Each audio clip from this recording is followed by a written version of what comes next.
Sandra Valencia, G24. Una mirada analítica a la actualidad informativa. Informativo G24, www.canalg24.tv. 12 del día, hora Colombia. Gracias por estar con nosotros como cada día en el informativo G24. No competimos con la inmediatez. Nuestra apuesta es el análisis porque queremos que usted sea su propio analista. Lo saluda Sandra Valencia.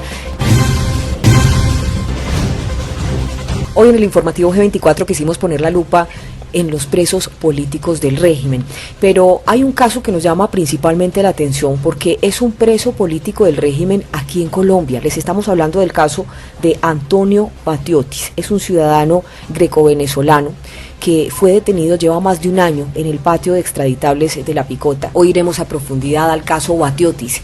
Bienvenidos a este análisis del informativo G24. Caso Batiotis, investigación agosto 2019, informativo G24. Nos contactan el 15 de agosto de 2019. El mensaje lleva un titular de prensa. Dice: estoy preso por un favor que le hizo Alexis Tsipras, ex primer ministro de Grecia, a Nicolás Maduro. Seguimos leyendo y verificamos que tiene 14 meses recluido en la cárcel La Picota, al sur de Bogotá, en Colombia. Es el caso Antonio Batiotis. Respondemos y pedimos el contacto directo de la fuente. Nos comunicamos. Luego logramos encontrar al consejero jurídico de la Embajada de Venezuela en Colombia. El mensaje es verídico, la historia es real. Un preso político del régimen de Nicolás Maduro en La Picota, en Bogotá. Hoy en el informativo G24, el caso de Antonio Batiotis, una trampa en la que cayó la Interpol. Hoy nos acompaña en el informativo G24 el doctor Zair Mundaray. Él es el consejero jurídico en la Embajada de Venezuela aquí en Colombia. Doctor Zair Mundaray, gracias por estar con nosotros en el informativo G24. Gracias por la invitación, un placer. ¿Cómo hay un preso del régimen, un preso político del régimen de Nicolás Maduro aquí en Colombia? Sí, ciertamente, es el caso del señor Antonio Batiotis. Ha habido más de uno, es importante que lo sepan, ha habido más de uno. Afortunadamente hemos conseguido un mecanismo con las autoridades colombianas, quienes han tenido toda la disposición de ayudarnos a trabajar esta temática y se han resuelto. Pero el caso de Antonio Batiotis tiene algunas particularidades que aún lo mantienen en esta situación de detención. ¿Cuáles y es son? La participación de un tercer país, exactamente. ¿Qué tiene que ver Grecia en todo esto? El caso es que el señor Antonio Batiotis es un ciudadano griego-venezolano. Sí. Ha vivido toda su vida en Venezuela, tiene 3 hijas venezolanas, su esposa es venezolana e hizo toda su vida económica, sus negocios en Venezuela. Formado como agente aduanero, trabajaba en la aduana de Puerto Cabello y era empresario aduanero, próspero. Comenzaron las carencias de la población, la falta de abastecimiento y la gente empezó a protestar. Estamos hablando del 2014, las mismas protestas por las cuales detuvieron a Leopoldo López. Por aquella fecha, Antonio Batiotis decidió formar parte de las reuniones vecinales y comenzó a liderar en su zona las protestas en contra de Nicolás Maduro. En sus propias palabras, Antonio ayudó a los muchachos a que participaran en las protestas con agua, comida y transporte. Solo eso, dice él, nunca cometió un asesinato. Él en el 2014 fue parte de un grupo de personas que lideraron las protestas cívicas en el estado Carabobo contra la dictadura de Maduro. Era una persona que se encargaba de organizar a la población y de prestar cierta logística para que la gente tuviera el acceso al derecho, al sagrado derecho a la protesta, ¿no? En virtud de ello, fue involucrado junto con otros 2 jóvenes, uno estudiante y un profesional. Fueron involucrados en la muerte de un guardia nacional. Yo he revisado el expediente con mucho cuidado, ahí no hay ningún elemento que vincule a ninguno de los 3 en este hecho. Se trataba, por el contrario, de un mecanismo para tratar de desmantelar quienes aupaban o quienes apoyaban la protesta, ¿no? De hecho, es muy importante que la gente conozca que los otros 2 personas que están detenidas en Venezuela por el caso de Antonio Batiotis han sido objeto de tortura, de violación al debido proceso, es decir, de todo aquello que es propio de un sistema dictatorial como el que rige en Venezuela. El 3 de enero llegó a Colombia. El 5 de enero cae un allanamiento en su empresa. Le informó un amigo que le estaban buscando por liderar las protestas en Carabobo. Antonio fue capturado en Colombia el pasado 10 de julio de 2018, específicamente en la ciudad de Cartagena. Su detención fue hecha por solicitud de Grecia, por orden interpuesta de la Interpol, la cual Colombia tuvo que acatar. Son reconocidos como presos políticos, además por la Asamblea Nacional Venezolana y también por la Organización de Estados Americanos. Ergo, el señor Antonio Battioti, aunque no está detenido en Venezuela, se trata de la misma causa, los mismos hechos, exactamente los mismos, tiene el mismo reconocimiento y la Asamblea Nacional Venezolana lo ha reconocido como un perseguido político. ¿Qué ocurrió en este caso? Sí, quisiera preguntarle... Venezuela... Quisiera preguntarle aquí un segundito, doctor Zahir, discúlpeme, quería preguntarle, justamente estaba leyendo un poco de los documentos de las personas que nos contactaron para darnos a conocer el caso de Antonio Battioti, y lo que nos encontrábamos, entre otras cosas, es que se le acusaba por un hecho que ocurrió en un momento en el que él no estaba dentro de Venezuela. ¿Usted nos puede aclarar eso, por favor? Sí, lo que ocurre es que Antonio Battioti pidió su documentación griega, renovación de pasaporte, etcétera, y para eso había que viajar al consulado acá en Colombia. En ese periodo justo del hecho estaba haciendo trámites acá en Colombia, pasó la frontera. Se nos fue la señal.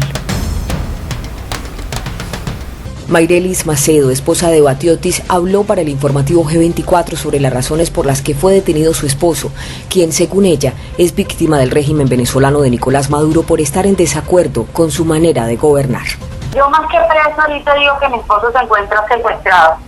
¿Por qué? Porque ya mi esposo tiene 14 meses, va para 15 meses preso, y resulta que ellos ya saben, todo el gobierno colombiano sabe el caso de mi esposo tiene cartas que le reconocido por la Asamblea Nacional, por el propio presidente Guaidó, que es reconocido aquí en Colombia. Entonces, simplemente el gobierno colombiano en este momento, la Corte Suprema, está peloteando el caso. ¿Cómo? Se lo pasa a Fiscalía no tiene nada que ver, se lo pasa de nuevo a la Corte, y la Corte todavía no nos ha dado ninguna respuesta. O sea, ya mi esposo, ya con todo lo que el embajador que está aquí de Venezuela, con todo lo que los abogados han presentado, se han presentado tutela, se han presentado habeas corpus, hemos hecho de todo, y no hay manera. ¿Cómo inculparon a Antonio Battioti de un homicidio ocurrido en Venezuela en un momento en el que él ni siquiera se encontraba en el país? Retomamos la entrevista con el consejero jurídico de la Embajada de Venezuela en Colombia, Sari Mundaray. Es importante saber, les explicaba, que la muerte de este guardia nacional, al contrario de la muerte de decenas de venezolanos por parte de las fuerzas del orden público al servicio de la dictadura, generó lo que se llamó el Comité de Víctimas de la Guarimba. Esto está presidido por la viuda de este capitán de la Guardia Nacional. Esto fue un mecanismo de propaganda que utilizó Maduro para tratar de desacreditar las protestas ciudadanas y hacer creer a la comunidad internacional de que se trataba de vandalismo o de actividades contrarias al orden democrático, cuando precisamente es democracia lo que la gente reclamaba. Entonces, visto que se encontró ante esta situación de ilegal persecución, Antonio Battioti se traslada con su familia a Colombia. Lo que no sabía es que lograron, a través de un ardid, que es muy importante explicarlo, porque yo creo que es la primera vez que las autoridades colombianas se encuentran con esto, y además que en las relaciones internacionales y frente al derecho internacional son de buena fe. Claro. Es muy difícil comprender que un país haga uso de los mecanismos internacionales para actuar de mala fe, y es justamente lo que hizo Venezuela. ¿Se cometió fraude procesal? ¿Cuál fue la trampa en la que cayó Interpol? ¿Qué hizo? En una alianza con el gobierno griego, hicieron, en virtud de que no podían solicitar colocar a Interpol a Antonio Battioti, porque al revisar Interpol el caso se iba a percatar que tenía un sustrato político, que la racionalidad de la persecución era política, utilizaron un tercer país. Una jugada magistral de persecución política, utilizar un tercer país aliado del régimen para que a través de Interpol hiciera la petición de captura donde estuviera, en cualquier parte del mundo. Muchos países, y la Interpol se ha percatado de que los rusos fueron los que, digamos, han inventado este mecanismo, que es buscar un tercer país aliado que busque a la persona, y cuando se lo entregue a ese tercer país, ese país hace entrega de la persona al que realmente lo está buscando.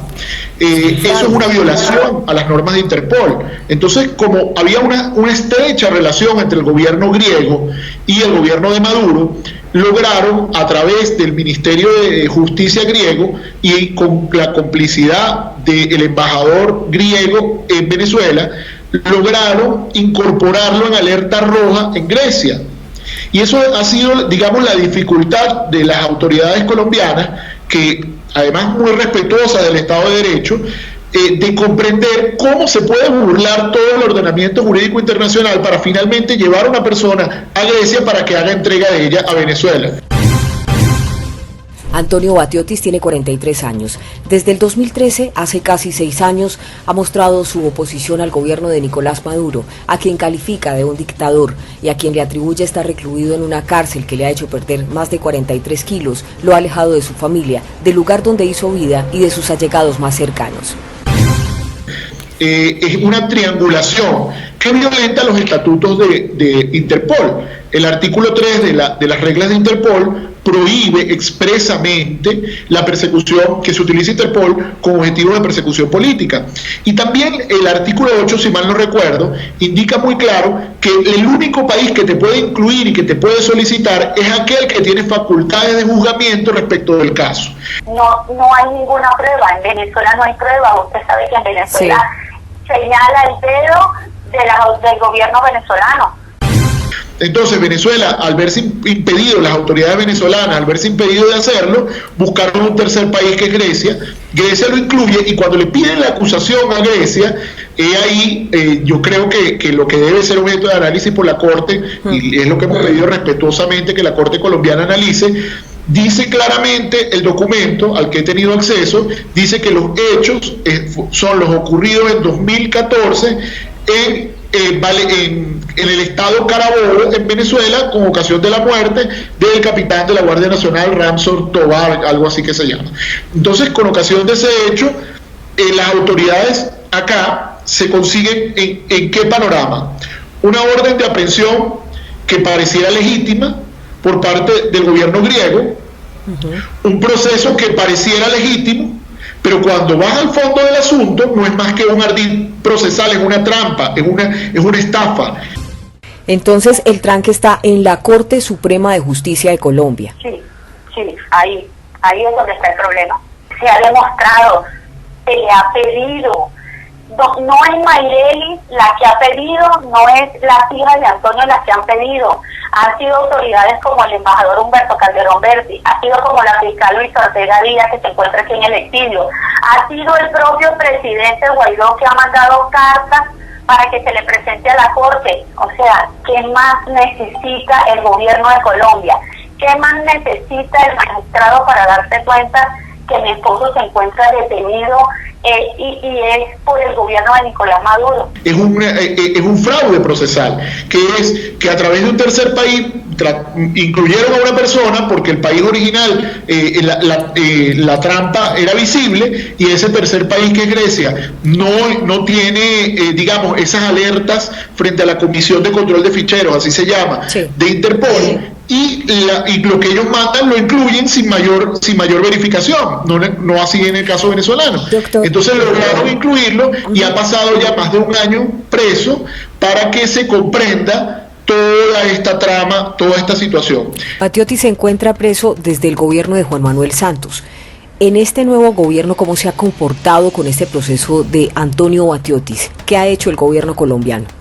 Lo más importante es que, por lo menos desde la perspectiva del Ejecutivo, el gobierno colombiano le otorgó refugio, y le otorga refugio con fundamento en que le considera que la persecución que hay en su contra es por razones políticas y que merece la protección del gobierno colombiano, tanto él como su grupo familiar. Un proceso, además, en el cual más de un ente venezolano del gobierno legítimo actuó, incluyendo la Asamblea Nacional y también esta embajada, donde el embajador Humberto Calderón Berti envió una comunicación y explicó la totalidad del caso. Mayrelis, su familia ha sufrido daños económicos, daños morales. Háblenos de esos daños que está sufriendo su familia. Si tú me preguntas cómo nosotros nos hemos mantenido hasta estos momentos, yo digo que es Dios que ha metido su mano, gente que nos ha apoyado porque sabe que somos personas trabajadoras, personas buenas. Esto que nos pasó destruyó nuestro núcleo familiar en el sentido de que mis hijas han sufrido muchísimo. Tengo una niña de 6 años que bueno, ya tiene un año que no ve a su papá, ha sufrido muchísimo. Eso nunca van a tener cómo recompensarlo. Mis hijas también a estudiar y duro, nos ha tocado muy duro, la verdad, sí. Las niñas tienen 6 años la pequeña, 18 años la mediana y la mayor. 19 la mayor. Que es la que estaba estudiando medicina, que no pudo continuar.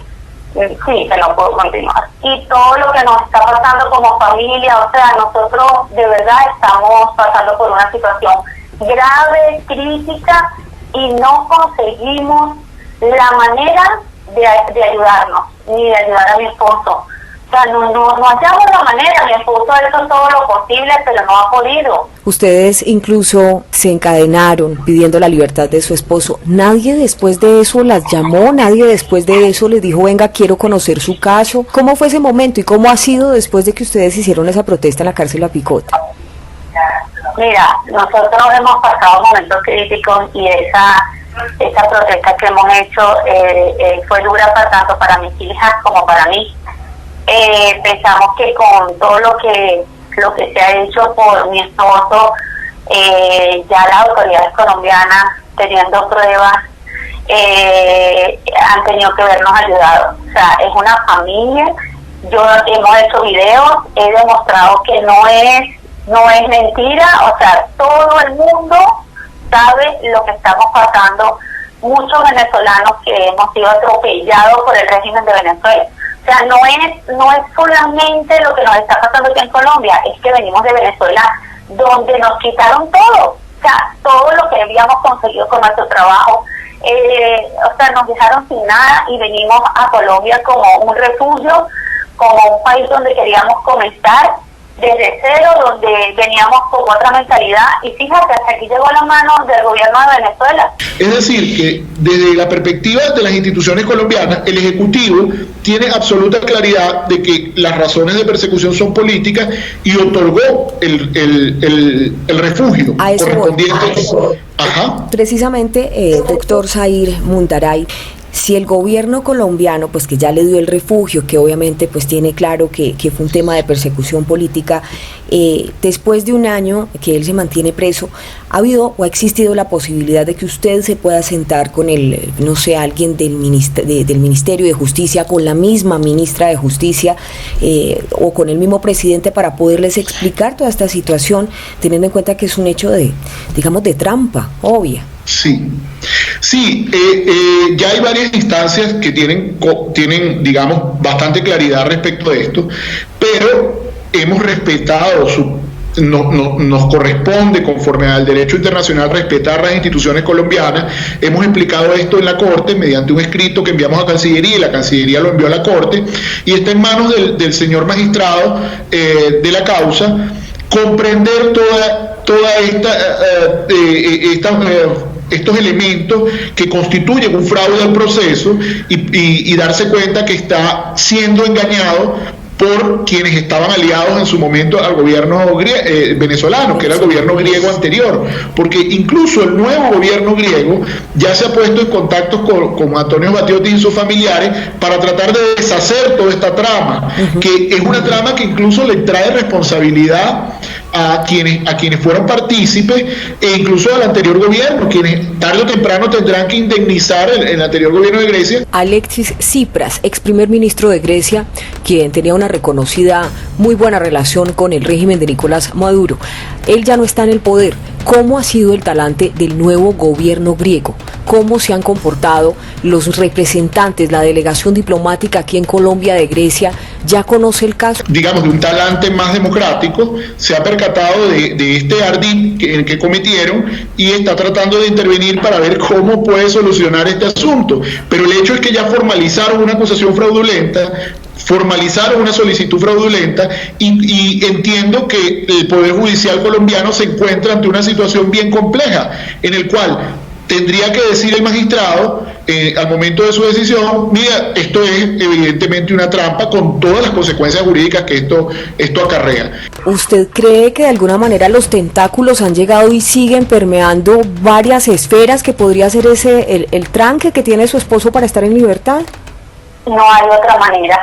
Hasta aquí, y estoy segura que el gobierno de Venezuela tiene sus manos metidas en esos 14 meses que Antonio tiene detenido. Estoy segura porque ya con un asilo de refugio, con un embajador que nos ha defendido a capa y espada, con un presidente Guaidó que está reconocido aquí y que nos ha dado cartas, la Asamblea Nacional nos ha dado cartas donde lo reconoce como un preso político. O sea, no hay manera de que todavía mi esposo siga preso, sin que haya una mano oculta, sin que haya otros beneficios que estén ayudando a que él siga ahí donde está. De verdad, yo no, ni los abogados, ni yo, ni todas las personas que hemos hablado de él. Y el embajador Humberto Calderón Berti le dijo, o sea, hemos hecho todo lo humanamente posible, hemos agotado todos los recursos, se ha hablado con todas las autoridades competentes y no ha habido manera de darle la libertad a mi esposo. Eran 16 personas y solo queda mi esposo preso. Que lo es, evidentemente están todas las pruebas de que es una trampa. Es más, si Antonio Battioti fuera llevado hasta Grecia, no podría ser juzgado, primero por ausencia de competencia territorial, porque el hecho no ocurrió en Grecia, y además no tienen ellos ni la acusación, ni las pruebas, ni los elementos. ¿Cómo llevan a las supuestas pruebas a Grecia a que los juzguen allá sobre un hecho ocurrido en Carabobo? Entonces, acá lo que hay es evidentemente un grandísimo fraude, que yo supongo, es mi percepción como penalista también que soy, que es la primera vez que las autoridades colombianas se enfrentan, sobre todo el Poder Judicial, se enfrentan a un fraude de esta magnitud y hay que desentrañarlo con mucho detalle y con todo el rigor probatorio para que esto se decida. Pero mientras esto ocurre, permanece la detención de Antonio Battioti, que sabemos que es una detención ilegal. Entonces, a todo evento, lo que hemos venido solicitando es que se le libere, ya sea a través de una medida cautelar mientras tanto y se le permita hacer su vida, porque en definitiva no va a poder, es ilegal la tramitación de todo este proceso y no podrá ser llevado a Grecia por hechos que Grecia no tiene ninguna facultad de juzgamiento sobre ellos. ¿Cuál es la condición? Eso esencialmente es la situación actual. ¿Cuál es la condición actual de Antonio Battioti? Tenemos entendido que está en el patio de extraditables de La Picota. ¿Grecia lo está pidiendo en extradición? Sí, exactamente. Toda la trama es que si lo hubiese pedido Venezuela, ya hubiésemos logrado la solución de este asunto con la intervención de la embajada legítima del gobierno del presidente Guaidó. Pero siendo un tercer país el que se involucra, ha colocado a la institucionalidad colombiana en una situación difícil, porque ellos, la institucionalidad, yo entiendo que cree en la buena fe de la actuación de los países y la seriedad de la actuación de los países frente al derecho internacional, pero no hay buena fe. No hay buena fe porque acá han incluido a una persona en alerta roja internacional que para el gobierno colombiano, para el Estado colombiano, equivale a una orden de detención legítima, tal como lo suscribieron en el acuerdo en que los agrega Interpol, tal como debería ser para cualquier país donde el Estado de Derecho funcione, pero lo está incluyendo un país que no tiene ni facultad de juzgamiento, ni tiene competencia para el hecho, ni tiene investigación contra él. Es solo para hacerle el favor a la tiranía de Maduro de que una vez esté allá, enviárselo a Venezuela. Esa era, digamos, la planificación que tenía el anterior gobierno de Grecia, que ahora, afortunadamente con el nuevo gobierno, si es enviado a Grecia eso no ocurrirá, pero no creemos que pueda ser enviado porque el gobierno le ha reconocido que es un perseguido político. Claro. Y los hechos que le atribuye Grecia son los hechos ocurridos en Venezuela. Entonces, esto que uno lo puede explicar fácilmente, es bastante complejo desde el punto de vista probatorio para que se percaten las autoridades judiciales colombianas que están siendo engañados. ¿En qué condición se encuentra su esposo actualmente, Antonio Battioti, en la cárcel La Picota? ¿Cómo está él? Mira, mi esposo se encuentra en un estado de salud delicado, su estado anímico es delicado, está depresivo y es una injusticia porque ya a mi esposo le han tenido que haber dado la libertad. O sea, ya él ha tenido que haber estado en libertad, ya la Corte Suprema, tenemos un asilo de refugio aprobado. un asilo de refugio aprobado, o sea, ya él nos ha tenido que haber quedado libre. Entonces la situación es la siguiente: ninguna autoridad competente les ha dado respuesta hasta el momento, a pesar de que tienen un refugio aprobado. Su esposo se mantiene en la cárcel. ¿Y cómo ha hecho usted para sobrevivir con las niñas? ¿Cuál es su estatus en este momento en Colombia? Sí, nosotros estamos desesperados, fíjate, yo tengo 3 niñas y yo estoy sola con mis 3 niñas trabajando, manteniéndolas, hasta el propio Antonio, con lo poco que hacemos, estamos tratando de salir adelante. Mis hijas en estos momentos no están estudiando porque como los estudios aquí en Colombia son costosos. Con el asilo de refugio deberíamos de tener un poquito más de beneficios que no nos los han dado. O sea, nosotros estamos a la deriva, mi esposo se encuentra a la deriva y ya no sabemos qué recursos tomar, qué hacer, a dónde dirigirnos para que nos puedan ayudar. ¿Esto en qué punto pone la eficacia del sistema judicial colombiano? Están siendo engañados por una trama de haber incluido un tercer país que ninguna vínculo tiene con el hecho, salvo que Antonio Matiotis también tiene la nacionalidad griega. Interpol ya tiene además que es un país que no lo ha protegido, valga decir. ¿Cómo? El deber del consulado y la embajada griega era protegerle, no perjudicarle.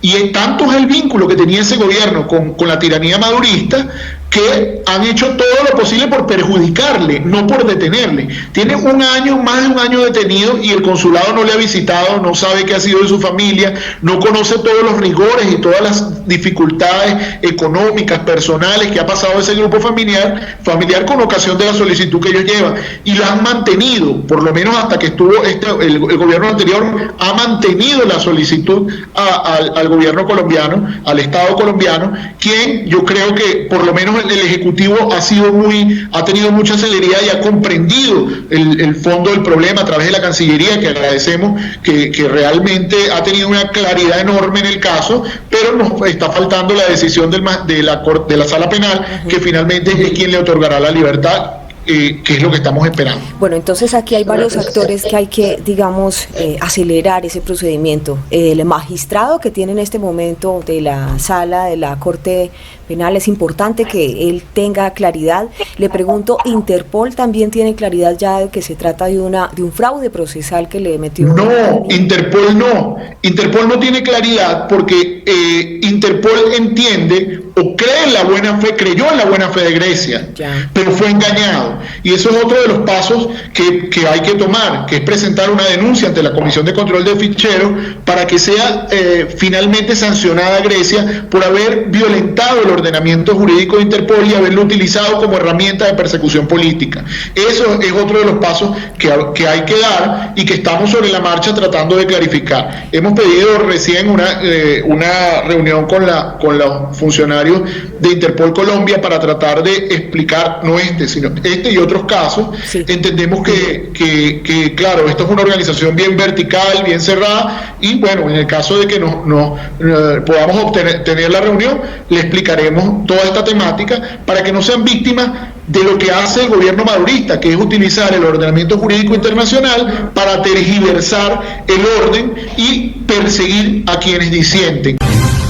Nos cuentan que la hija mayor de Antonio Matiotis y de Mayrelis Caicedo es una niña con promedio altísimo. Y sin embargo, las directivas de la universidad a la que se presentó, en vez de considerar su estatus de refugiada, lo que le dijeron, según nos cuenta un abogado que está estudiando el caso, era que por ser extranjera tenía que pagar más. Nos dicen que su hija mayor sacó un promedio excelente, es una niña brillante y que no pudo acceder a la universidad. ¿Cómo fue esa historia? Bueno, mira, mi hija tuvimos que paralizar estos estudios, puesto que era su papá el que le ayudaba a costear todo eso, y yo no puedo yo sola para eso también. Entonces ella presentó y hizo sus papeles para la Universidad de Pamplona y por su excelente promedio le dieron transferencias, pero no la quisieron tratar como una alumna con refugio para ayudarla, sino que querían que pagara una matrícula de 10 millones de pesos como lo paga un extranjero venezolano. ¿En manos de quién está la educación en Colombia? ¿Estamos en la academia formando conocimiento o estamos en una empresa de marketing vendiéndole a clientes? Este va a ser un llamado para los rectores de las universidades del país. La Constitución colombiana reza el derecho a la educación y se ha premiado estudiantes justamente que tienen promedios superiores. Como si fuera poco, nos cuestiona mucho esa falta de conocimiento de directivas de universidades. El derecho internacional reza que toda persona refugiada tiene derecho a la educación y tiene derecho a ser considerada a partir de sus condiciones.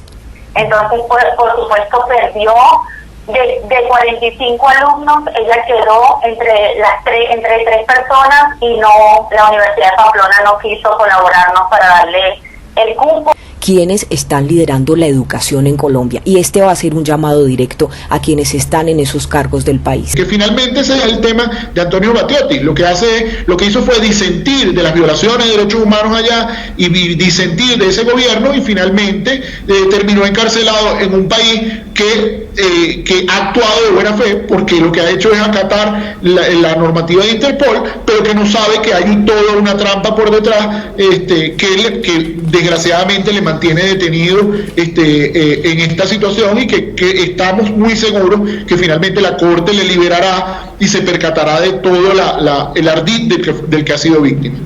Doctor Said Mundaray, muchísimas gracias por estos minutos para el informativo G24. En serio queremos que esto se solucione pronto, porque hay, digamos, una serie de manipulaciones, entre medio una trampa que ha hecho el régimen, que no solo hace caer en fraude procesal a la misma Interpol, sino que también pone en serios problemas a Colombia, porque pues ahora está cometiendo una injusticia cuando en realidad está haciendo escaso de buena fe a una trampa que pone una dictadura de un país que ya sabemos que tiene en muy malas condiciones a su población, y por supuesto a los presos políticos también allá dentro del país venezolano. Así que desde aquí queremos pues abrirle las puertas cada vez que usted quiera, que considere hacer visible todas estas situaciones, y por supuesto vamos a estar muy al tanto de todos estos contactos para que se pueda llegar a una solución.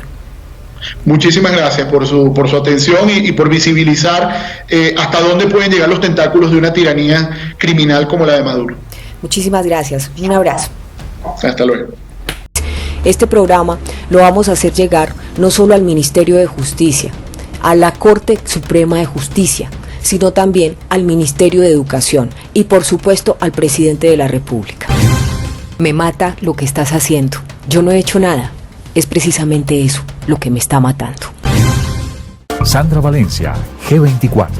Una mirada analítica a la actualidad informativa. Informativo G24. www.canalg24.tv